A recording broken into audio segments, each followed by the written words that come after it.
The Senate has confirmed the nomination of 7 ministerial nominees as substantive ministers designate of the Federal Republic of Nigeria. The confirmation follows the screening of each of the nominees by lawmakers of the upper chamber at the resumption of plenary activities on Wednesday. Trust TV's National Assembly correspondent Sagir Ibrahim has details. It's a busy day for lawmakers in the upper chamber of the National Assembly as they prepare for another round of screening for ministerial nominees. This follows the recent reshuffle of the Federal Executive Council by President Bola Ahmed Tinubu, which led to the disengagement of some serving ministers, the appointment of new ones, and the reassignment of portfolios for others. Following the presentation of bills, Senate Leader Okpeyemi Bamidele moved a motion to step down the first 2 items under consideration to allow the Senate focus on the screening and confirmation of the ministerial nominees. The plenary then dissolved into the Committee of the Whole to commence the screening and approval of the nominated appointees. One by one, the nominees were invited into the Senate chamber to brief senior lawmakers on what they intend to do differently once they assume their designated ministries. Most time when you look at the statistic, because there's no just partial distribution of the poor people, you can't even determine how people are actually captured in your own senatorial zone or in your own ward or in your own community.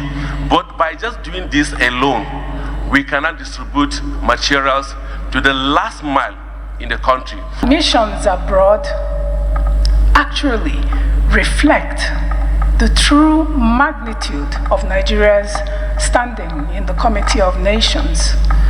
It is very, very important because this is what will give our nation the much needed respect to carry out diplomatic functions. The silver lining in leveraging the current FX rate is an opportunity to deepen exports, because our goods are currently cheaper for exports and also cheaper for domestic consumption. So it's an opportunity for all of us to buy Nigerian, to support Nigerian businesses and consume what is made in Nigeria.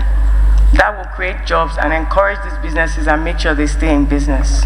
While the lawmakers took time to question those they were less familiar with, others with well-known records in public service were granted the privilege of taking a bow without further questioning.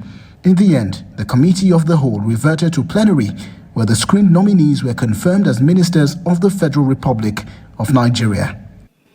The nominees appeared before the Senate, answered questions from distinguished senators on a number of topical issues, particularly issues relating to their designated ministries. Thereafter, the Senate and the Committee of the Whole approved the nominations of Dr. Nentewa Yilwata, Muhammadu Maigari Dingyadi, Bianca Odinaga Odimogu Ojuku, Right Honorable Yusuf Abdullahi Asa, Idi Mukhtar Maiha, Dr. Jumoke Oduwale, Shuaiba Said Ahmad, PhD, as ministers of the government of the Federal Republic of Nigeria. Is this a true reflection of what transpired in the Committee of the Whole? The confirmed ministers designate are expected to hit the ground running to implement President Bola Tinubu's renewed hope agenda. Nigerians continue to await relief following the administration's recent policies, which some say have caused significant hardship. From the National Assembly, Sagir Ibrahim, Trust TV News, Abuja.